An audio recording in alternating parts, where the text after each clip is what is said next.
everybody, aloha. My name is Tatiana from Hawaiian Electric, and I wanted to let you know that September is National Preparedness Month. And with the recent devastations that Hurricane Irma and Hurricane Harvey have done to the mainland, it just goes to show that you can never be too prepared.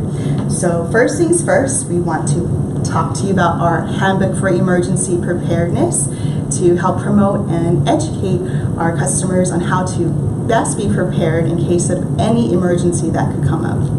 And we also have our checklist that you can download at our website at hawaiianelectric.com/prepare. But we're going to run through some items today to kind of go over and better prepare our customers in case of an emergency. So what we have on our checklist is a 14-day supply of non-perishable food and water. So these are some handy-dandy plastic containers that you can have for your water. You want to make sure that it's 1 gallon per person per day in case of an emergency. So this is about 3 quarts, so you're going to need a little bit more, and you're not just going to use it to hydrate, but you're also going to use it to cook, to use the restroom, any other types that you can. You're going to use that water. So again, 1 gallon per person per day is the recommendation. Also, you're going to want to have some comfort things like juice, of course, or our canned goods, 14-day supplies again. And it doesn't have to necessarily be sausage or fruits and stuff. It could just be really basic things like soda crackers and peanut butter, whatever you're mostly used to. And if you want to get things that you would definitely eat in general. So if you're a vegetarian, you don't want to get beef stew in a can because you know you're not going to use it. So, and you also want to rotate the items in your emergency kit just to keep it fresh and healthy. And also, I recommend getting a Sharpie pen and writing the dates of when it expires so it can kind of remind you of when they're good till. Most of these items are good for a few years. So again, fruits, vegetables, canned meats, non-perishable items that you can keep and store, and of course water. Again, 14-day supply. It was a recent change back in June with Hawaii Emergency Management. It went from 7 days to 14 days. So we really want to emphasize and recommend the 14-day supplies for everybody to keep. Also, if you are like me and you are a busy mom, you want to maybe have meal ready to eat meals right here, MREs in the bag, good for 1 person for 1 meal, and it's just already done for you. You don't have to think about it. It's just packed and ready to go. Okay, other items you should get in your emergency kit will be flashlights, of course. And we got this bag, which is a deluxe kit from the Red Cross, American Red Cross, which is a wonderful organization. They have these kits ready to go and you can buy them. And I believe this one was under $100, but it's just, we're not promoting it, we're just showing the simplicity of how easy it is to just get a backpack of your own at home and start preparing and putting items in that you're gonna need, such as a flashlight. Also, a hand crank radio would be great. I also have one here, which is a dual one, which is a flashlight and a radio. So you can turn into your local news for any shelter listings that they might have. Also in the kit, extra batteries that you'll need. In this kit, I've never seen this before, but it's drinking water. You know how they have the fruit juice in these types of pouches, but they also have drinking water, which is pretty cool. I didn't see these before. Okay, what else do we have? Extra batteries for your flashlight that you're gonna need. Let's see. Also, your cell phone. Super essential nowadays that you can communicate with family or friends. You can send, we recommend text messaging during an emergency because it uses less bandwidth, so you don't necessarily have to call somebody. But again, create a plan with your family and sit down and talk about what's the plan, who's the person you're going to contact in case of an emergency, where you folks are going to meet during or after the storm to meet up, just to make sure that everybody's safe and taken care of. So in line with this, the cell phone, you're going to want to have a backup charger in case your phone goes dead. This charger, or any charger, you can pick it up at Best Buy, Home Depot, wherever they'll have it. You just, in case of emergency, make sure that it's plugged in, charged, and ready to go, and you can just throw it in your bag, or it should be there, and you can just continuously check on it and charge it to make sure that it is fully charged. Okay. Let's see. Oh, and of course our pets, I don't have any pet food here, but pets are like our family, and in Hurricane Katrina we learned a lot that people didn't want to leave without their pets, and I completely understand that. But they're going to need not a container, a kennel to put them in, and you're going to have to look for shelters that that are pet-friendly shelters that you can go to. But we got to make sure that they're on our list too. They should be on our mind, and we can pack their food and a little dish for them for food and water as well. Portable radio, extra batteries, manual can opener. It does you no good if you have all of your food items and your non-perishable items in a can and you can't open it because you're dependent on electric can opener or whatnot. So always make sure that you pack your manual can opener. This is the cutest can opener I've ever seen. But yes, make sure you pack this, because that is your most essential tool in this entire kit, to make sure that you have that. Also, if you're one like me that likes hot food, you can use your butane stove. You can get these cans. You put it in and it lights it up, and you're going to be like you're going camping or something. So have your little pan or pot or whatever you need, and you can cook your food and cook it as fast as possible so you can save as much butane in there. Also, ice chests to keep your items cold.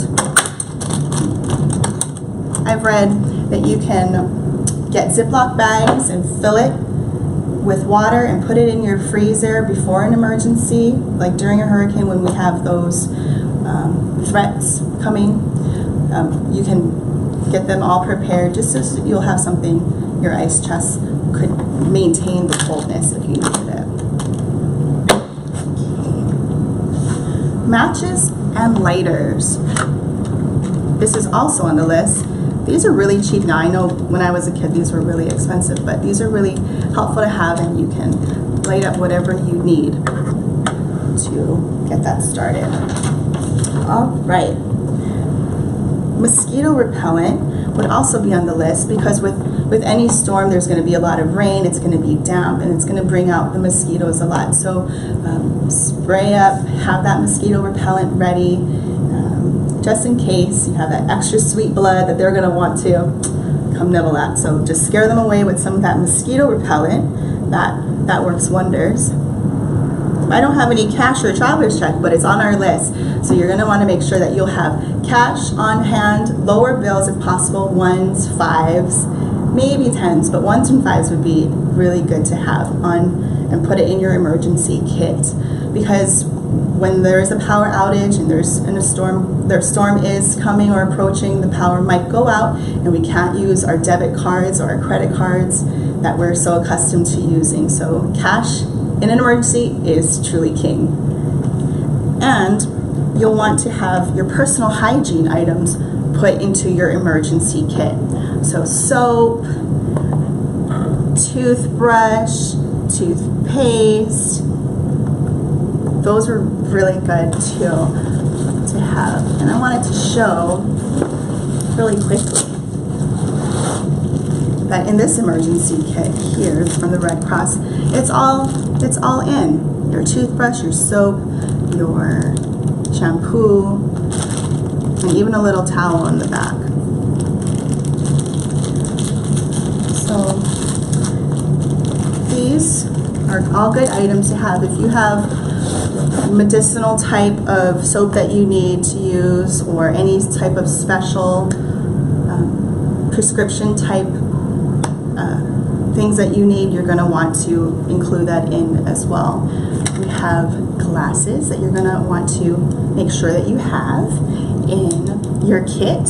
If you have contacts, like I wear sometimes, you'll put your extra ones in there, and if you need the treatment that goes on top of it to pop it in, please make sure that you make sure to have that in your kit as well. All of these things we don't really think about, but in an emergency, you don't want to be running around looking for all of these items. It should just be ready to go at the door. You know, I mean, with hurricanes, we're lucky to get advance notices, but as you can see with earthquakes, we don't have much notice, or any notice.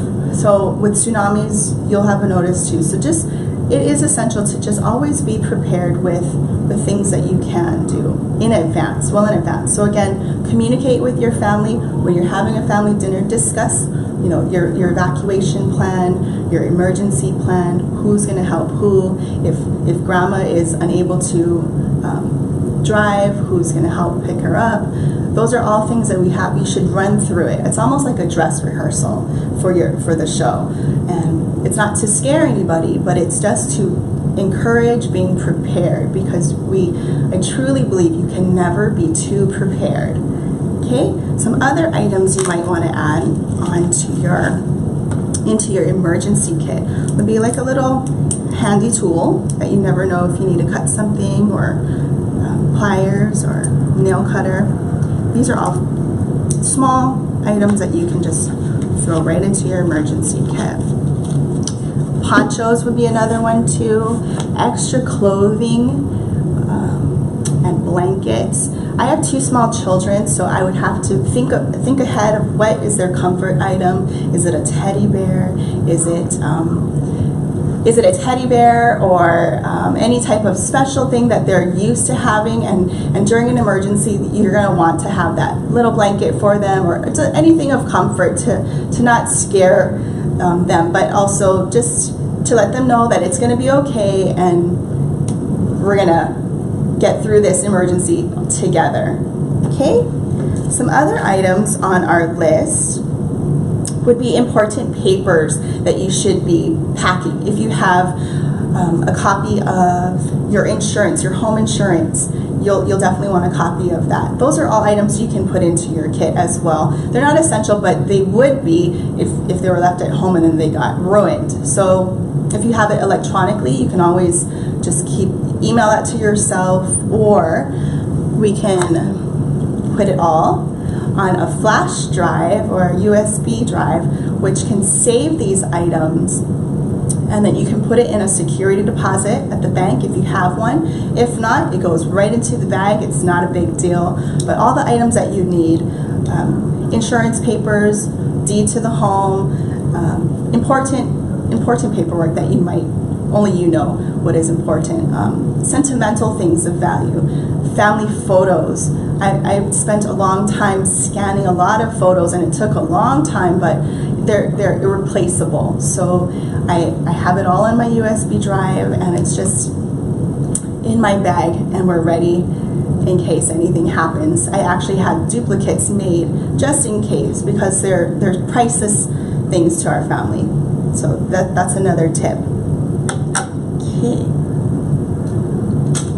So again, if you have any special needs, if there's medicine that you need, ask your doctor to see if you can get extra medicine so you can pack it and be prepared for your emergency kit. If there's a hearing aid, do you have the backup batteries to your hearing aid? You should check your glasses to make sure that they are the most up-to-date glasses that you have with the prescription, because some people throw in last year's glasses and it may not be the same strength that you're currently using. So always keep everything most up-to-date and current as possible. And we know that hurricane season is from June 1st to the end of November, but emergencies can happen at any time, and we have seen that a lot this year. So please be prepared, extra prepared, because again, you can never be too prepared in case of an emergency.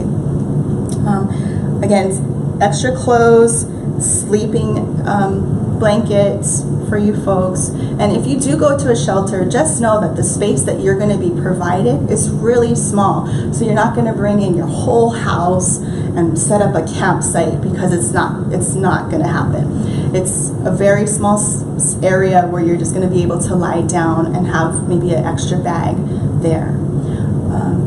Again, so let's see. Also, items on the checklist. Again, you can download our emergency checklist on our website, hawaiianelectric.com/prepare. In the checklist, there's other items that talk about preparing your home in case of an emergency. If you have a swimming pool, you're going to want to throw all of your pool items in, such as chairs, lounge chairs. You can throw it in the pool. Of course, that's leading up to any type of an emergency. But in the meantime, if we do have time to prepare, you can close the windows, board up the windows with some wood and extra covering materials, properly secure propane tanks. If you live in a condominium, you should practice how you're going to evacuate, because I know the elevators can get a little sticky there with it. Unplug electrical appliances, such as your toaster or your microwave. You're going to want to unplug all of those items if possible, because they're not essential for anything, especially during an emergency. So please unplug all of those things in your home. Tie down loose objects. If you're like my mom, she has a lot of potted plants outside. So in case of an emergency, a hurricane's coming, we have a couple days notice, bring those plants in, give them some TLC in the home, but don't leave them outside, because they could be debris and they could actually hurt somebody if they're flown. Any type of kids' toys or bicycles, bring it in, tie it down. That's how you can prepare in advance in case of an emergency for your home. Again, first aid kit, tissues, cotton swabs, Band-Aids. First aid kits, you can use them all the time, but it's great to have it located perfectly in your kit. Band-Aids, antiseptic wipes, alcohol, rubbing alcohol. Those are all good items that you can use to better prepare.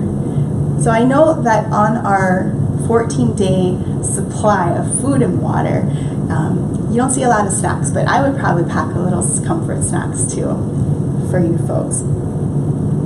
Okay. Again, it is September and it is National Preparedness Month, so these are great ways to better prepare in case of an emergency. Okay. So I'll run through it again. No? Okay. So again, you can go to our website, www.hawaiianelectric.com/prepare, for all of these items to get a better view of how you can prepare. You can download our Handbook for Emergency Preparedness at our website, and also you can get our checklist there as well. So please go to our website, www.hawaiianelectric.com/prepare, for more information on emergency preparedness. Thank you so much.